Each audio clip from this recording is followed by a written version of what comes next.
Parliament ചരിത്രത്തിൽ ആദ്യമായി ലോക്സഭാ നടപടികൾ വന്ദേ മാതരത്തോടെ ആരംഭിച്ച ദിവസമായിരുന്നു ഇന്ന്. പ്രധാനമന്ത്രി നരേന്ദ്രമോദിയും കോൺഗ്രസ് നേതാവ് രാഹുൽ ഗാന്ധിയും ഉൾപ്പെടെയുള്ള മുഴുവൻ അംഗങ്ങളുടെയും സാന്നിധ്യത്തിൽ ദേശീയ ഗീതത്തിന്റെ 6 ചരണങ്ങളും പൂർണ്ണമായി ആലപിച്ചുകൊണ്ടാണ് വർഷകാല സമ്മേളനത്തിന്റെ അവസാന ദിവസം സഭ പിരിഞ്ഞത്. വന്ദേ മാതരം ആലപിക്കുന്നത് തടയുകയോ മനഃപൂർവ്വം തടസ്സപ്പെടുത്തുകയോ ചെയ്യുന്നത് ദേശീയ ഗാനത്തിന് തുല്യമായ കുറ്റകൃത്യമായി കാണുന്ന പുതിയ നിയമത്തിന് രാഷ്ട്രപതി അംഗീകാരം നൽകിയതിന് പിന്നാലെയാണ് ഈ ചരിത്രപരമായ നടപടി. നീറ്റ് പേപ്പർ ചോർച്ച, അയോധ്യ സംഭാവന തട്ടിപ്പ് തുടങ്ങിയ വിഷയങ്ങളെ ചൊല്ലി പ്രതിഷേധങ്ങളും അരങ്ങേറെ പ്രക്ഷുബ്ധമായ ഒരു സമ്മേളനത്തിനൊപ്പമാണ് സഭ അനിശ്ചിതകാലത്തേക്ക് പിരിഞ്ഞത്. എന്നാൽ സഭയിലെ ഈ സംഭവ വികാസങ്ങൾക്കപ്പുറം എന്തുകൊണ്ടാണ് വന്ദേ മാതരം എക്കാലത്തെയും രാഷ്ട്രീയ സാമൂഹിക ചർച്ചകളിലെ ഒരു തർക്ക വിഷയമായി മാറുന്നത്? നമുക്ക് നോക്കാം. നമ്മുടെ നിത്യജീവിതത്തിൽ നാം എപ്പോഴും കേൾക്കുന്ന 2 ഗാനങ്ങളാണ് ജനഗണമനയും വന്ദേ മാതരവും. എന്നാൽ ഈ 2 ഗാനങ്ങളെയും പറ്റി അടുത്ത കാലത്തായി വലിയ വിവാദങ്ങൾ പുകയുകയാണ്. കേന്ദ്ര ആഭ്യന്തര മന്ത്രാലയം പുറത്തിറക്കിയ മാർഗനിർദ്ദേശങ്ങൾ രാജ്യത്തെ ഔദ്യോഗിക ചടങ്ങുകളിലും സ്കൂൾ അസംബ്ലികളിലും ജനഗണമനയ്ക്ക് തൊട്ടുമുമ്പായി വന്ദേ മാതരം നിർബന്ധമാക്കിയിരുന്നു. സോഷ്യൽ മീഡിയയിൽ നാം സ്ഥിരമായി കാണുന്ന ഒരു തർക്കമുണ്ട്. ജനഗണമന ബ്രിട്ടീഷ് രാജാവിനെ പുകഴ്ത്താൻ എഴുതിയതാണെന്നും വന്ദേ മാതരമാണ് യഥാർത്ഥ ദേശീയഗാനം ആക്കേണ്ടിയിരുന്നതെന്നും. ഈ വാദങ്ങളുടെ ചരിത്രപരമായ പശ്ചാത്തലം കൃത്യമായി പരിശോധിക്കേണ്ടിയിരിക്കുന്നു. 1870കളിൽ ബങ്കിം ചന്ദ്ര ചാറ്റർജി തന്റെ ആനന്ദമഠം എന്ന നോവലിൽ ഉൾപ്പെടുത്തിയ വരികളാണ് വന്ദേ മാതരം. 1896ലെ കോൺഗ്രസ് സമ്മേളനത്തിൽ രവീന്ദ്രനാഥ ടാഗോറാണ് ഇത് ആദ്യമായി പാടുന്നത്.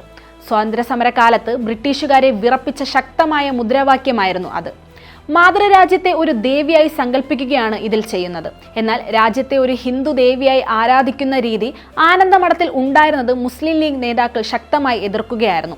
മുസ്ലിം മത ഏകദൈവ വിശ്വാസത്തിലും വിഗ്രഹ ആരാധനയ്ക്കും എതിരായ നിലപാടിനാൽ രാജ്യത്തെ ഒരു പെൺ ദൈവമായി സങ്കല്പിച്ച് വന്ദിക്കുന്നത് മതവിശ്വാസത്തിന് വിരുദ്ധമാണെന്ന് അവർ വാദിച്ചു. കൂടാതെ നോവലിൽ മുസ്ലിം ഭരണാധികാരികൾക്ക് എതിരായ പരാമർശങ്ങൾ ഉണ്ടായിരുന്നു എന്നതും വന്ദേ മാതരത്തെ ഒരു വിഭാഗം സംശയത്തോടെ നോക്കാൻ കാരണമായി. ഈ ആശങ്കകൾ ടാഗോർ തിരിച്ചറിഞ്ഞിരുന്നു. വന്ദേ മാതരത്തിന്റെ ആദ്യ വരികൾ സുന്ദരമാണെന്നും എന്നാൽ പിന്നീട് അത് ദുർഗാദേവിയായി മാറുന്നത് എല്ലാവർക്കും ഒരുപോലെ സ്വീകാര്യമല്ലെന്നും അദ്ദേഹം സുഭാഷ് ചന്ദ്രബോസിന് എഴുതിയ കത്തിൽ വ്യക്തമായിരുന്നു.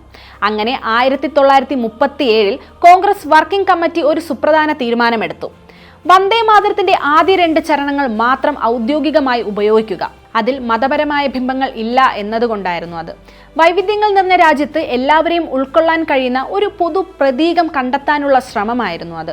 മറുവശത്ത് 1950 ജനുവരി 24-ന് ഭരണഘടനാ അസംബ്ലി ജനഗണമനയെ ദേശീയഗാനമായി തിരഞ്ഞെടുത്തു. പ്രധാനമായും 3 കാരണങ്ങളാണ് ഇതിനുണ്ടായിരുന്നത്. 1. ഇന്ത്യയുടെ എല്ലാ ഭാഗങ്ങളെയും ഇതിൽ പ്രതിനിധീകരിക്കുന്നു. 2. വന്ദേ മാതരത്തെ പോലെ ഒരു പ്രത്യേക മതത്തിന്റെ ബിംബങ്ങൾ ഇതിലില്ല. 3. ലോകത്തെ ഏത് രാജ്യത്തെ മിലിറ്ററി ബാൻഡുകൾക്കും പാടാൻ എളുപ്പമുള്ള താളം. ജനഗണമന ഔദ്യോഗിക ദേശീയഗാനമായപ്പോൾ വന്ദേ മാതരത്തെ ഇന്ത്യയുടെ ദേശീയ ഗീതമായി പ്രഖ്യാപിക്കുകയായിരുന്നു ഉണ്ടായത്. അതായത് സ്വാതന്ത്ര്യ സമരത്തിൽ ആ ഗാനം വഹിച്ച ചരിത്രപരമായ പങ്കിനുള്ള അംഗീകാരമായിരുന്നു അത്.